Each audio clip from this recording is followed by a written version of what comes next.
I just talked to you.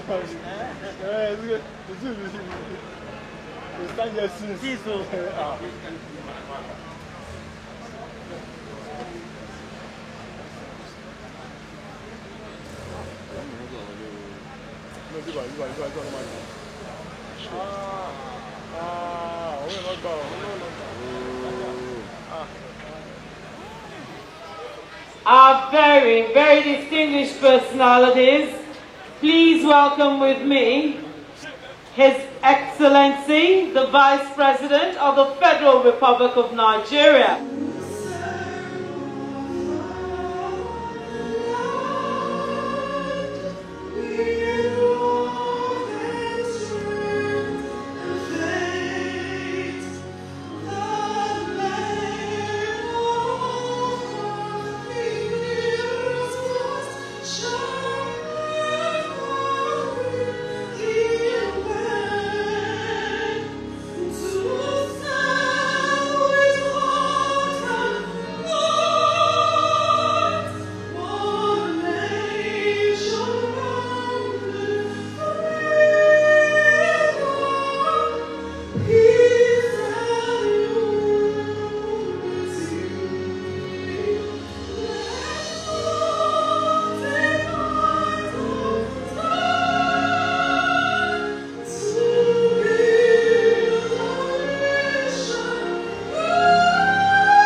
I want to thank all of you for honoring my invitation.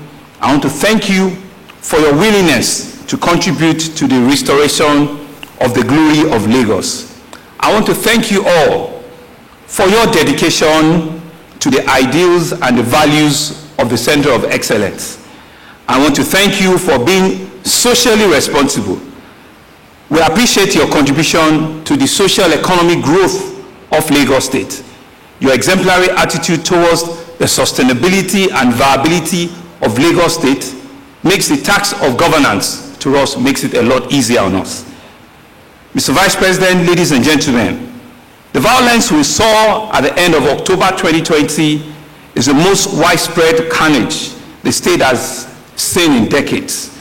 Not since the SAP riot of 1989 have we experienced such a level of destruction. Every aspect of our life and livelihood in Lagos were affected.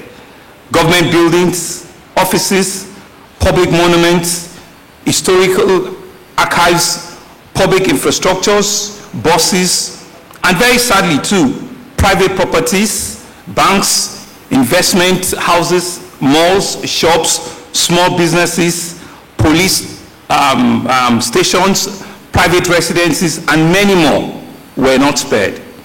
Beyond the fiscal and the economic impact, there has also been the psychological damage, the fear, the terror, the helplessness that all the victims have left to deal with. The question about how or where do we start from? The violence has no doubt set our economy back by hundreds of billions of naira and the impacts on our global confidence. We have, however, found hope and great strength in the offers of assistance from far and wide, which culminated in the constitution of the Lagos Rebuild Committee to coordinate our efforts to rebuild and upgrade our state. Let me assure you all that we will bounce back. We do not take it for chance, because this is who we are. This is what Lagos is, a resilient people, an irrepressible city. This is our history. This, we believe, is in our DNA. Here is a city that emerged from most unpromising beginning out of the gloom of a spiral lagoon and malaria swamp by dint of hard work, entrepreneurial energy, and creative excellence. Everything we see and we hold dear to today was built over the centuries. In the time that we have seen this setback and challenges of various kinds, the most prominent ones that we can remember was the Royal Navy bombardment in 1851. We've also seen the influenza epidemic in 1918. We saw the bubonic plague of the 1920s. Even the loss of the federal capital status that many assumed would severely downgrade the state of Lagos. Most recently, we also faced and we defeated Ebola in 2014 and the coronavirus pandemic of 2020, in which case, both two examples, we saw Lagos as the epicenter of the whole nation. In the face of all this, Lagos has always survived. And not just survived, it has thrived. We are a continental center of creativity and innovation, and will continue to be so. Thank you. Every one of these strengths and challenges I listed above ended up opening up into its affirmation an opportunity for a new kind of progress. One step backwards in the short term that paved way for 4 steps forward in the longer term. Distinguished ladies and gentlemen, following the violent aftermath of the EndSARS protest, we constituted by an executive order a Lagos State Rebuild Trust Fund to be run by an 8-member committee. As a follow-up, a bill will be sent to the House of Assembly to enshrine the fund in the laws of the land and to give it the necessary backing to accomplish its mandate. This is the very reason why we have gathered here today, to operationalize this fund by mobilizing resources from far and wide, from the singular purpose of rebuilding and restoring our dear city and state. We seek to restore the infrastructure that were destroyed, to revive the energy and the confidence of everyone who has been affected by this great loss, to help restore the confidence of the people of Lagos in the infinity potential that Lagos portends. If and when the state government, and we believe we cannot do it by ourselves, we cannot do it alone, we need all the help that we can get, which is why we have invited you all here today, and we're grateful that you have all honored our invitation. We require the assistance of the federal government from both the executive and the legislative branches. I am delighted that Mr. Vice President, representative of the Senate President, the Speaker of the House of Representatives are all here with us today. I would also like to appeal to the National Assembly to take steps to set aside funds for this task of rebuilding and restoring Lagos in the 2021 appropriation bill being deliberated upon currently by the Assembly. This fund does not necessarily have to be for Lagos alone, and it should take into consideration that a few other states in the Federation too were impacted by the recent spate of violence. But of course, indeed, Lagos had the phenomenal and the larger parts of all of the crisis. Why are we seeking this privilege? Let me take us back to the text of the nationwide broadcast that was delivered by the then head of state, General Murtala Mohammed, on the 3rd of February 1976, here in Lagos. It was a speech in which he announced that the Supreme Military Council had accepted a recommendation to relocate the federal capital from Lagos to a new site in a more central area in the country. The late head of state said, and I quote, "Lagos will, in the foreseeable future, remain the nation's commercial capital and one of its nerve centers. But in terms of servicing the present infrastructure alone, the committed amount of money and effort will be too great that Lagos State will not be ready to cope. It will even be unfair to expect that the state to bear this heavy burden on its own. It is therefore necessary for the federal government to continue to sustain the substantial investment in this area. The port facilities and other economic activities in Lagos area have to be expanded. There's a need in the circumstance for the federal government to maintain a special defense and security arrangement in Lagos, which will henceforth be designated a special area.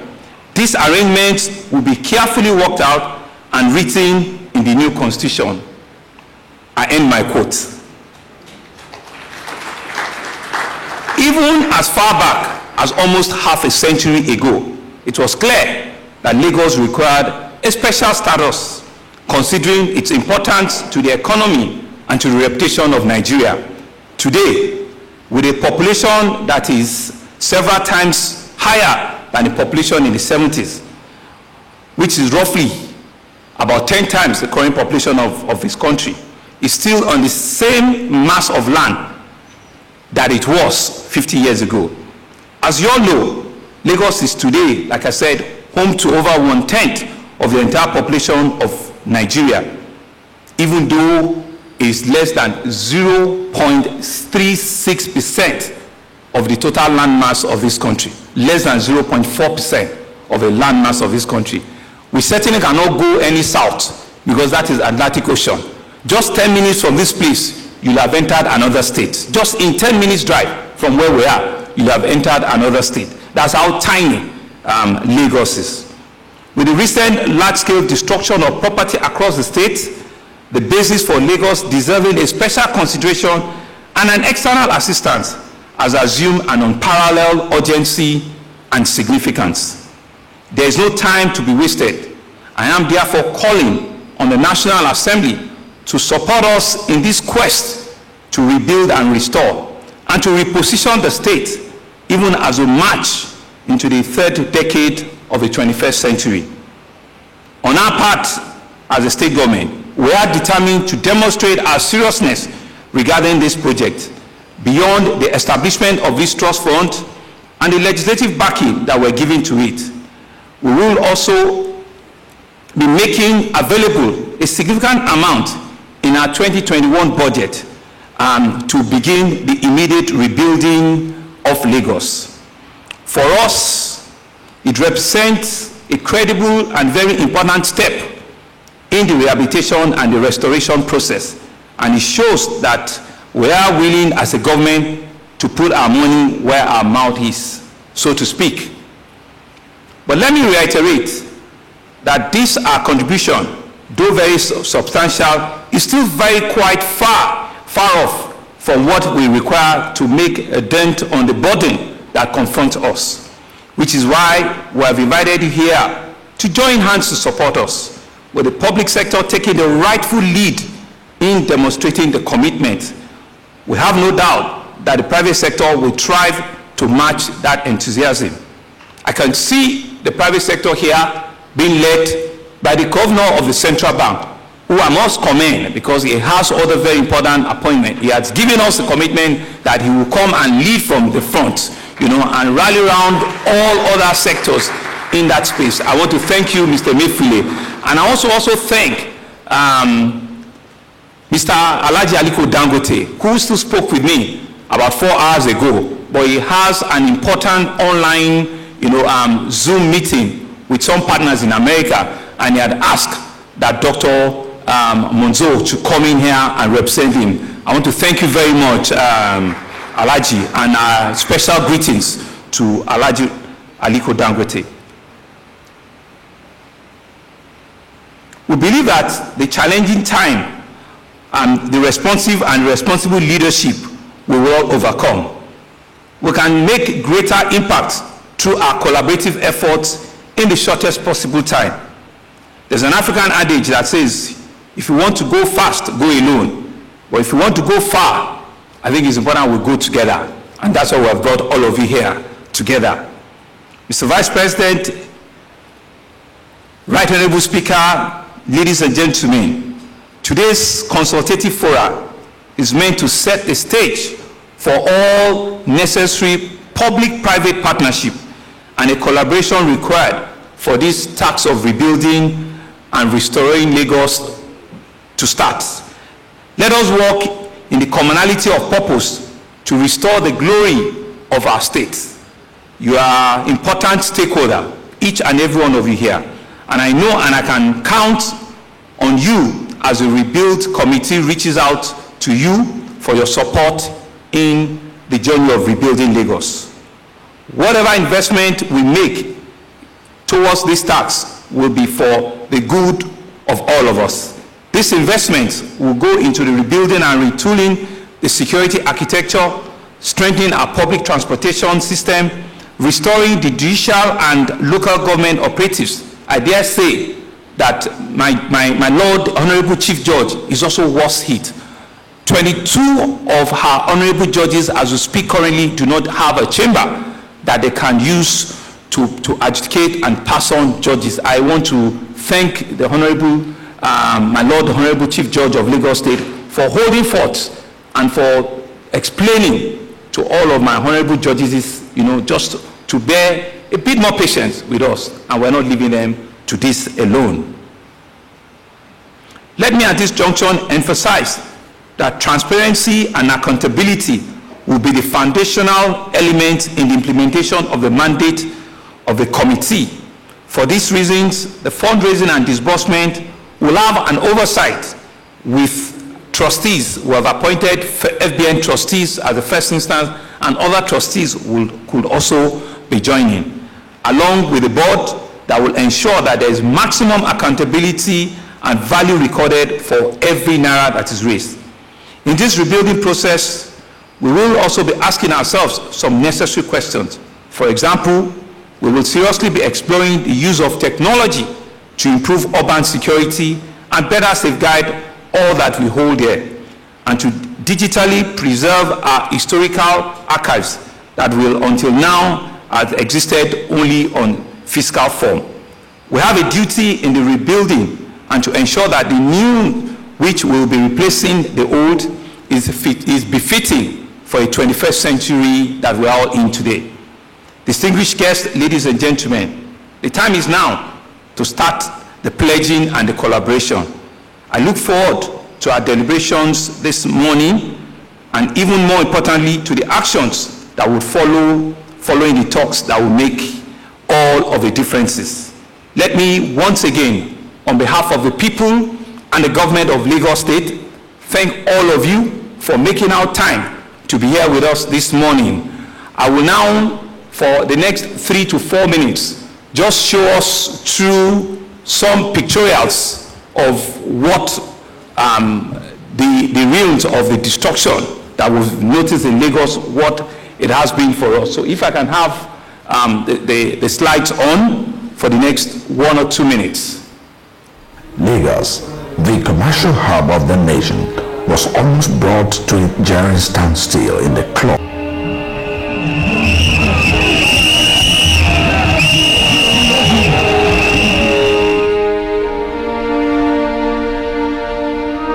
So these are some of our brand new buses, government structures.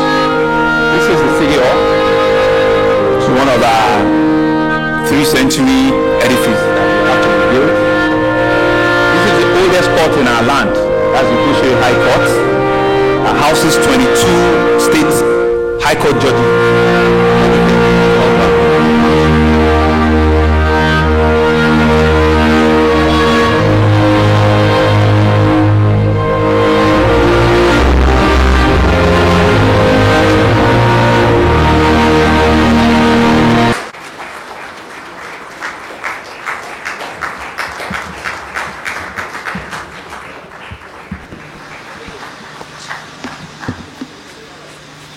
I thank the governor of the state, Mr. Jide Sanwo-Olu.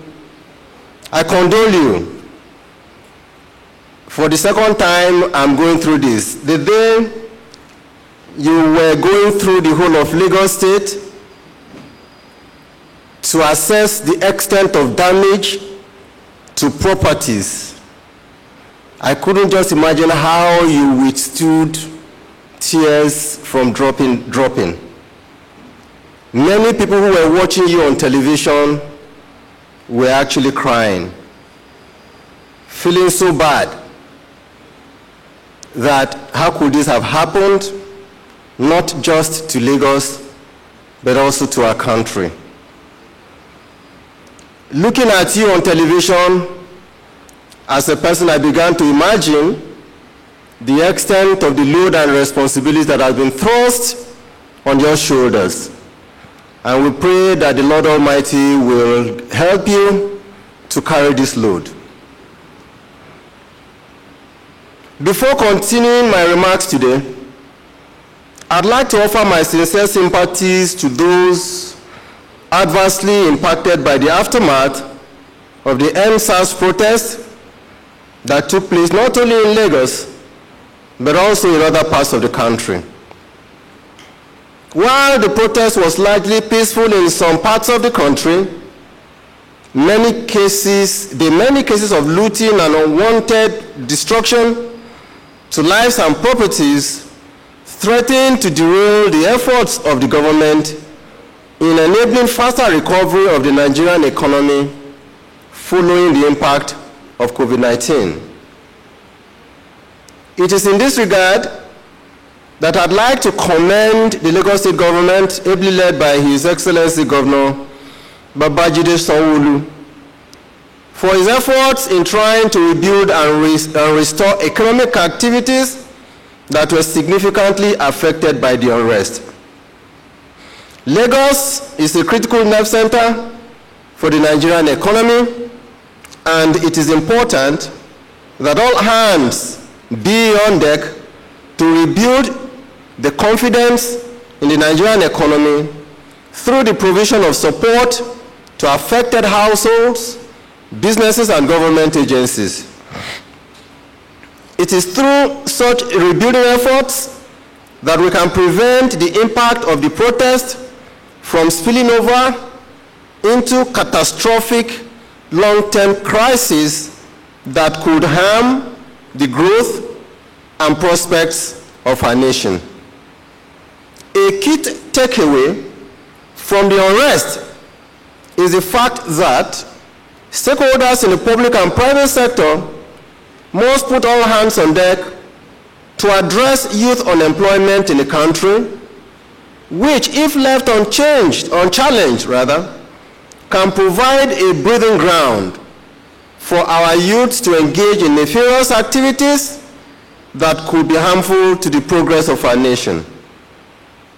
Our youths have immense potential, energetic, and if well harnessed, can catapult our nation to the forefront of leading nations in the world. We must therefore seek to promote inclusive policies that will equip our youths with the right skills set that will support innovation, employment generation, and enable greater wealth creation in our country. It is in this light that the Bankers Committee and key stakeholders in the Nigerian private sector came together under the auspices of CACOVID Alliance to brainstorm on ways to prevent the effects of the recent unrest from eroding confidence in our economy. I am pleased to note that following extensive consultations, the CACOVID Alliance would, over the next week, be unveiling a blueprint that will provide details of our planned support that will positively affect households and businesses. And this is in addition to measures that will support the creation of millions of jobs for our youths over the next 5 years. Just like the Lagos State Governor has said, many parts of the country, or all parts of the country, were impacted, but we all know that Lagos was most devastated, most affected. In addition, The Kakovi Alliance is fully aware of the vital relationship between security and a prosperous economy. Greater economic growth will be difficult to attain in an environment with poor security. The damage done to police stations in different parts of the country can undermine the provision of adequate security, which is vital to households and to businesses. In an effort to support the government at enhancing the security of our nation, the Kakovid Alliance has committed to the rehabilitation and rebuilding of all the 44 police stations that were damaged as a result of the unrest.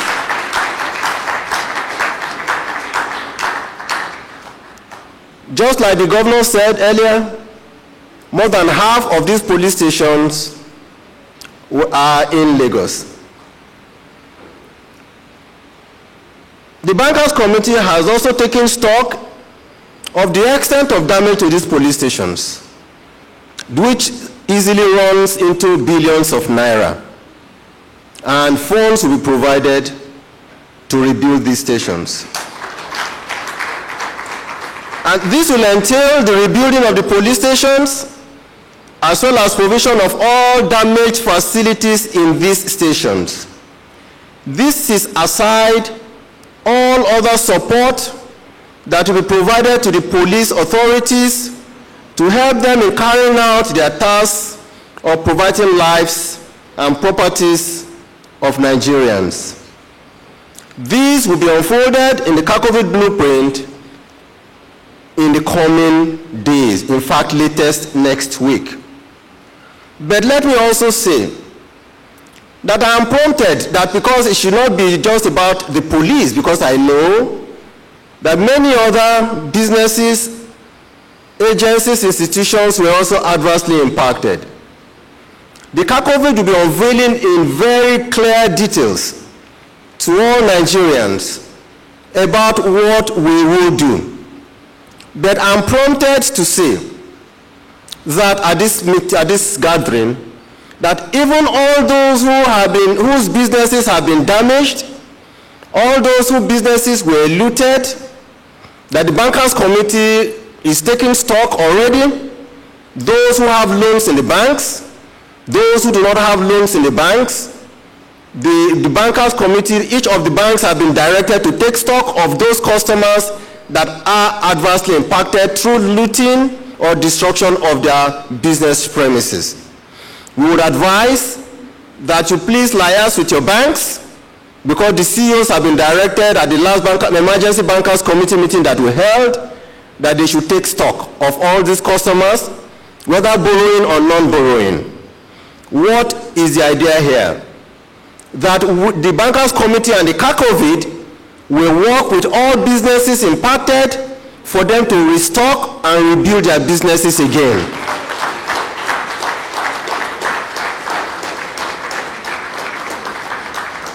These are some of the details that we would unfold by latest next week.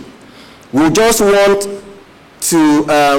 us to exercise some patience, and I'm sure that by the time we come up with those blueprints, it will be so all-encompassing that everybody will be happy.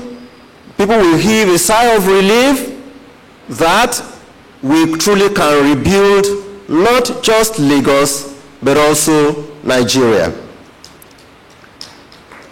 We believe these measures highlighted above would complement the government's efforts aimed at creating jobs for our youths and in strengthening the security apparatus in the country. It will also prevent the challenges which have emanated from the process from affecting long-term growth prospects of households and businesses in the country. Through this medium, and by the time we unfold the details of our blueprint, we will be appealing. The banks have already resolved about what they will do, but we would also be appealing to the members of the organized private sector, realizing that You need adequate and proper security for you to run your business. We will be appealing to you to please join our efforts to work together to rebuild our country that is currently devastated by this unwanted destruction. Let me conclude my remarks by thanking the Lagos State government for hosting this session, which I believe will generate implementable solutions that will help in rebuilding the Lagos economy and indeed our nation's economy and keep Nigeria secure. I thank you all for your attention.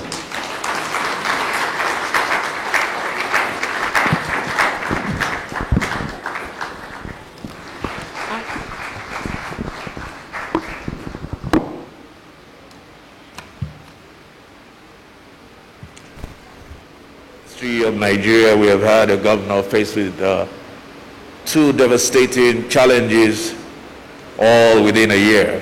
First, there was the coronavirus pandemic, which you handled like somebody who perhaps was a professor of medicine even before you became a banker. And now this. We commend you, and we continue to pray for God's guidance. His Excellency, the Deputy Governor of Lagos State, Dr. Obafemi Hamzat, the Governor of the Central Bank of Nigeria, who just left us, distinguished senators, members, and my colleagues in the House of Representatives, the irrepressible Speaker of the Lagos State House of Assembly, Right Honorable Mudashiru Obasa, my Lord the Chief Judge of Lagos State, Honorable Justice Kazim Alugba, members of Lagos State House of Assembly, Lagos State Trust Fund Board of Trustees, captains of industry, invited guests, gentlemen of the press, ladies and gentlemen. I was not informed that I was going to give a speech here today, so I do not have any prepared text. But I will speak from the heart.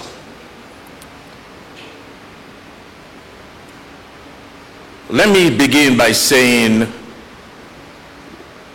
like a phoenix, Lagos will rise from the ashes. It will become better and stronger. I am convinced that the Lagos of our dream will be realized even from this devastation. It is often said that Rome was not built in a day, but for me, the rebuilding of Lagos will be in a day. It starts today. I came in to Lagos for the first time after all that happened, I think about a month ago. And honestly, pictures like we just saw speak 1,000 words. The devastation, the carnage, the destruction that I saw, contrary to what the hostess said, moved me very close to tears. Because this is the Lagos that I knew. This is where I was born. This is where I was raised. This is where I survived. This is my home.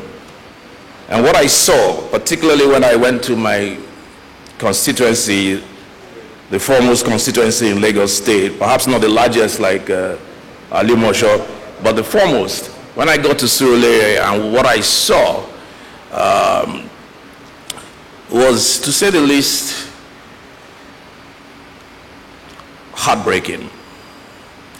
I went to Adenro Shopping Center. I went to Bodita Malls. I went to several malls in Surulere. I met with residents. I met with shop owners. I met with businessmen and women. I met with people who were hardworking. people who had devoted several years of their lives to hard work. Many of them cried on my shoulder. Many of them wept. Many of them wondered where they would start. The least I could do was to console and ask them not to worry. That not just God, but the Lagos government and the federal government will do everything it can to make sure that their businesses were back in shape. It is a time such as this when we recollect the saying and we need to actually prove it. We all say, and it hangs on everybody's mouth. The beginning of every meeting, every speech, at least in Lagos, the first thing we say is Eko Onibaje. And the quick retort from the crowd is Obajeti. I believe in my heart of hearts that this saying can never be truer than now. That Eko Onibaje, Odebajeti, we will rebuild this state with everything that we need, with all the tools that are at our disposal. We will rebuild Lagos. It is time to prove it that Eko Onibaje. This will not be the non-Dimitis of Lagos. This is a time when we will call, again, this is something we talk about all the time, public-private partnership. It can never be truer than now. Our Lagos will go from dystopia to utopia.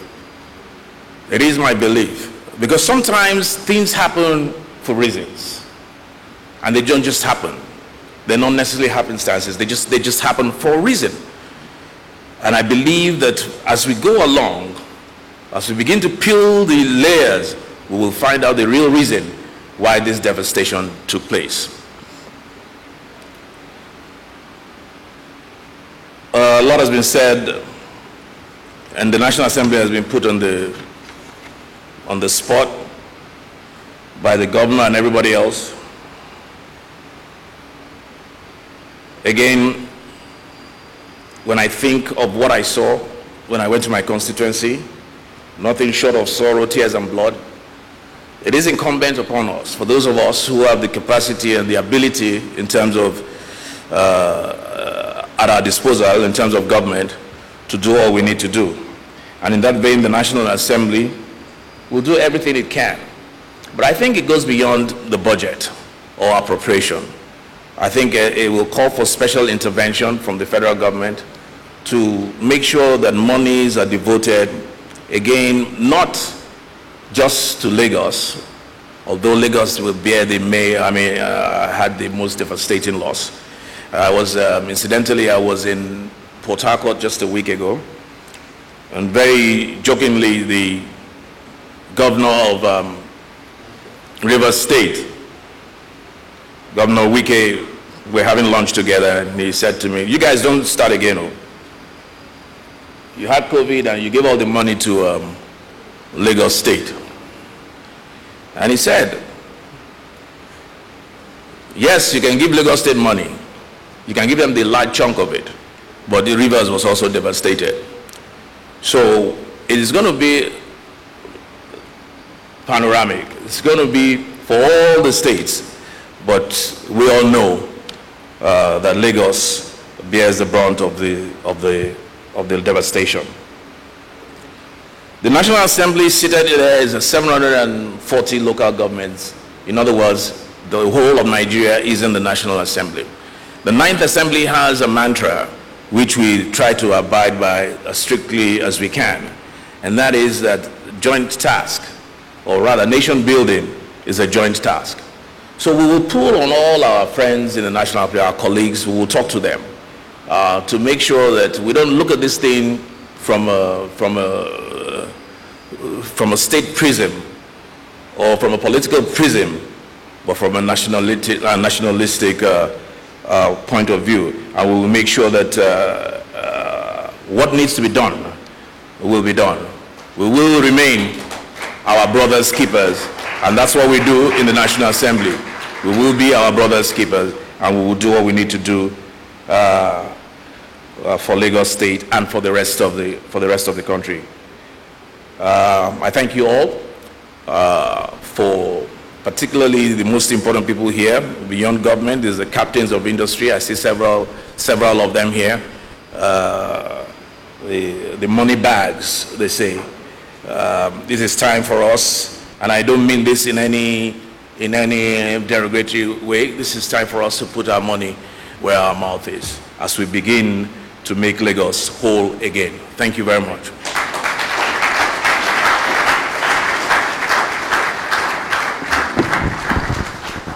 Please can we applaud the Speaker, Federal House of Representatives, Right Honorable Femi Gbajabiamila. Thank you very much, sir. Indeed, the time is now. Hands together for her, please.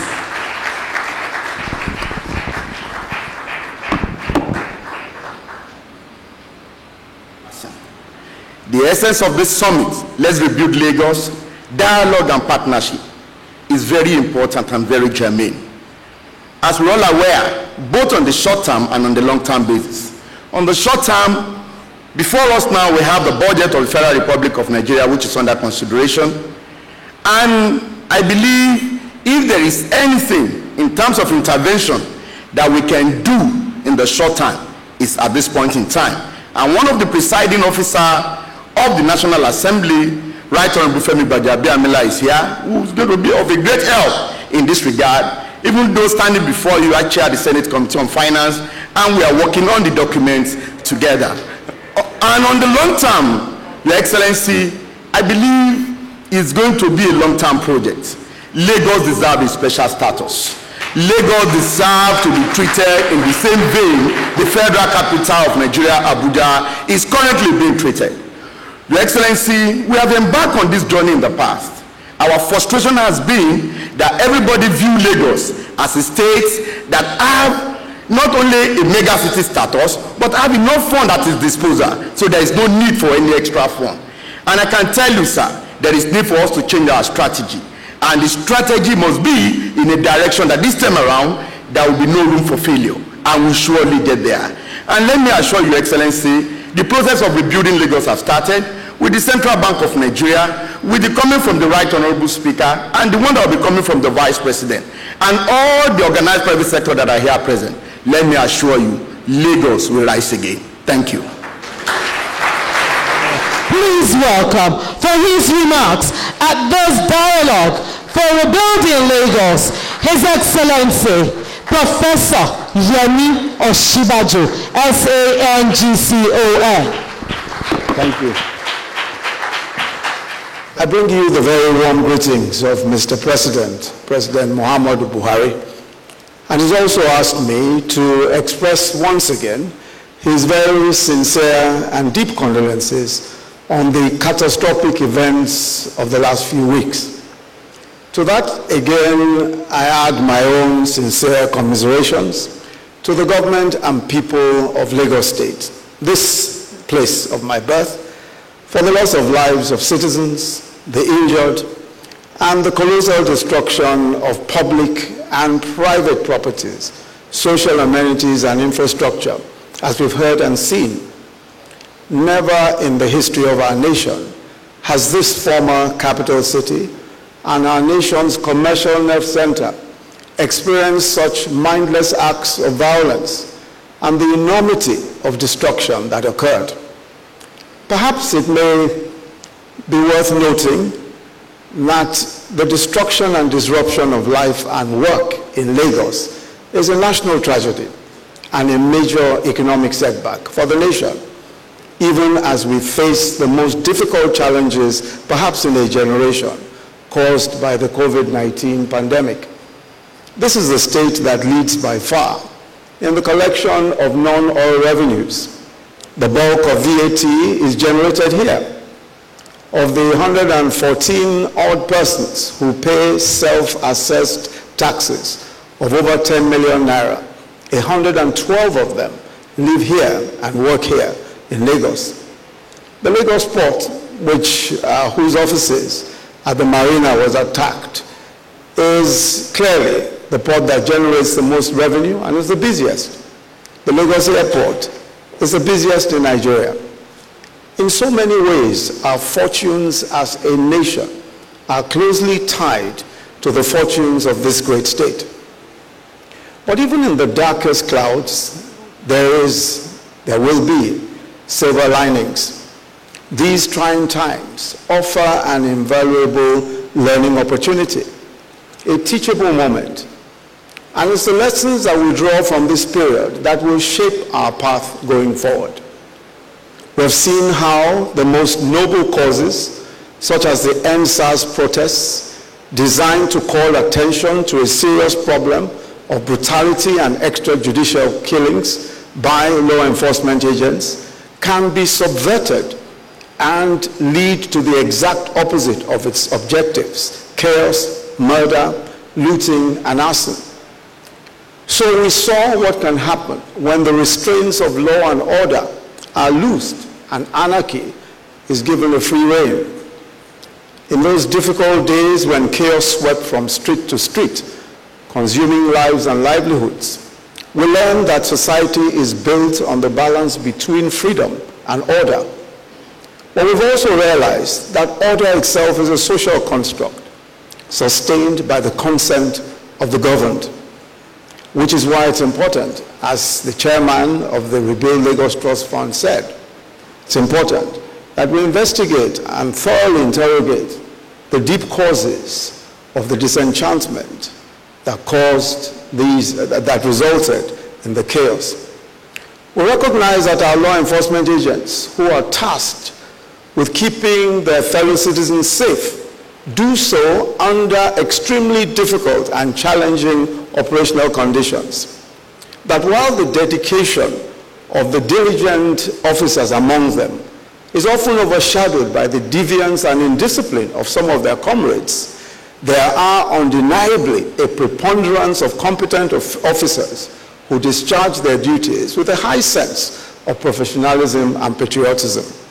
These good men and women in the police force and in our law enforcement agencies deserve our encouragement and support for standing in the gap between order and lawlessness.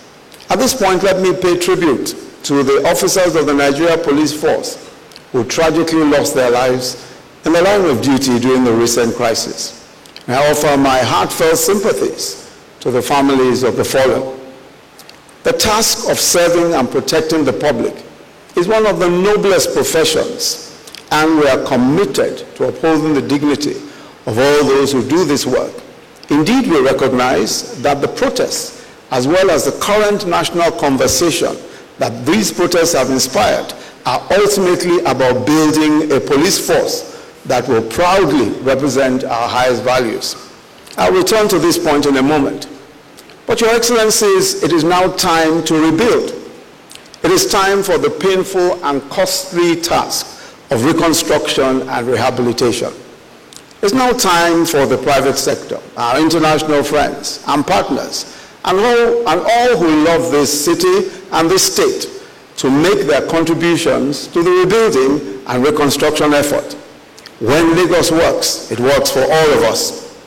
For the federal government's part, Mr. President has said that he will await a full report from Your Excellency, and I'm sure that that will be on hand soon, so as to be able to measure exactly the sort of support that will be required. We are also, of course, speaking with the National Assembly, and I've had a few conversations already with the Right Honorable Speaker, and we've also heard the representative of the Senate President, Senator Olamilekan Solomon, speak about the collaboration that must take place between the executive and the legislature and the National Assembly in order to be able to do something that will make a difference in this reconstruction effort. And of course, this is not just for Lagos, but for the rest of the country. But as we've heard repeatedly, Lagos is clearly, will clearly have to take the bulk of whatever effort or whatever is put together. For businesses that were destroyed, we've also heard the CBN governor speaking about the COVID allowance and what the Bankers Committee will do. They have been speaking about suspending existing facilities that business owners may have in banks, and also offering lines of cheap credit to help them rebuild their damaged facilities and restock. But it is also clear that the task of reconstruction goes beyond physical infrastructure or brick and mortar. There is a moral, social, and ethical reconstruction to be undertaken as well. We must rebuild trust between the government and the governed, the vast majority of who are young persons, trust between the law enforcement agents and the communities that they are meant to serve. Never again should law enforcement find itself on the opposite side of any conflict with society. We must, in the process of rebuild the morale of our police force, the gallant men and women who daily brave the elements to keep us all safe. That process of reform has commenced. After 70 years of the Police Act, the President signed the new Reformed Police Act 2020 into law about a month ago. This new law contains in many parts components of a charter of the rights of citizens, even when they are questioned or when they are detained or whenever they have contact with the police or law enforcement agents under the purview of the police. The President has also signed into law the Police Trust Act, which essentially is to provide a source of extra funding for the police. Equally, the police has also initiated its community policing program aimed at reframing police as an activity based on trust between law enforcement and the local communities. We recognize that our communities can be made safer when they are primarily policed by members of that same community who enjoy the trust of their neighbors, which is why community policing involves the recruitment of policemen from the local governments where these men and women live, and they are required to remain in those local governments when they serve in the police force. We must renew the ties that bind us together as a society. All of us who have a stake in a peaceful and prosperous Lagos must take upon ourselves the task of expanding the umbrella of hope over all sections of our society. We certainly cannot afford to alienate our young people who constitute the majority of our society and who bear the burden of enterprise, of resourcefulness, of innovation that's required to propel our economy into the future. For their sake and for ours, we need a broad-based and inclusive prosperity that creates opportunities on a scale commensurate to the aspirations of our population. Beyond restoring what we have lost, the task before us is nothing short of reformulating the social contract. Let me extend at this point my deepest sympathies to the families of those who lost their lives during the protests, and to all of those who lost their loved ones to or who have been affected by the actions, especially of police brutality and the brutality of law enforcement agents generally.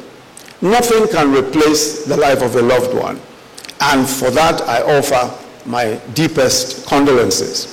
These deaths should never have happened, but it's now our responsibility to honor their memory and ensure that justice is comprehensively served. Our state, like our nation, is in need of healing. We recognize that the balm of a wounded society is truth and justice.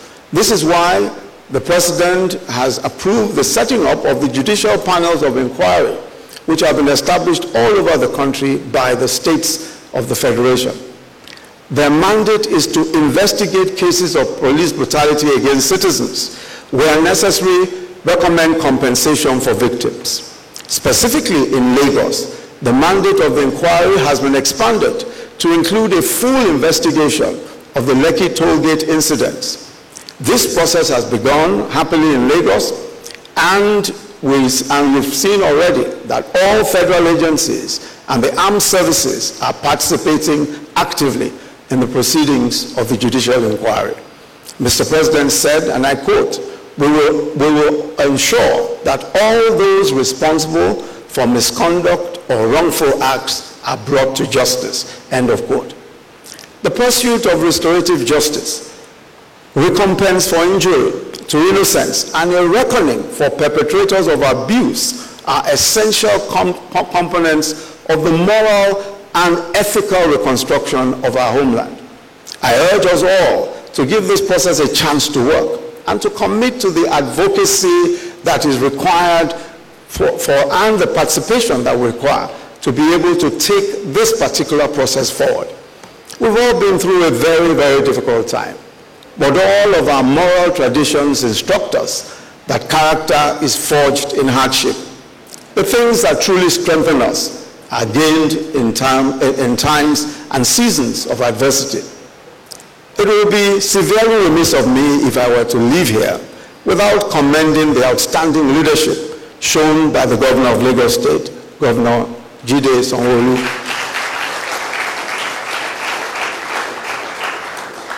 This has been an immensely challenging season for the state.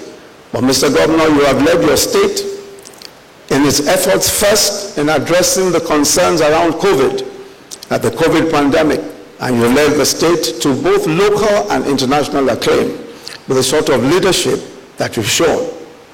Also, when state governors under the auspices of the National Economic Council resolved to establish judicial panels of inquiry, you were the first to constitute that inquiry. Throughout this period, your actions have been an example of responsibility, of creativity, of sensitivity, and also of resolve under pressure. I want to say that we are all extremely proud of the work that you have done and the work that you're doing. Thank you very much. In closing, let me, on behalf of the federal government of Nigeria, assure you that we stand with you and the great people of Lagos as you undertake this difficult journey of rebuilding. It is my conviction that Lagos and our nation at large will emerge from this crisis better and stronger. Ìgbéga ìpínlẹ̀ Èkó, àjùmọ̀ṣe gbogbo wa ni o. May God bless the Lagos State government and the people of Lagos State. May God bless the Federal Republic of Nigeria. Thank you.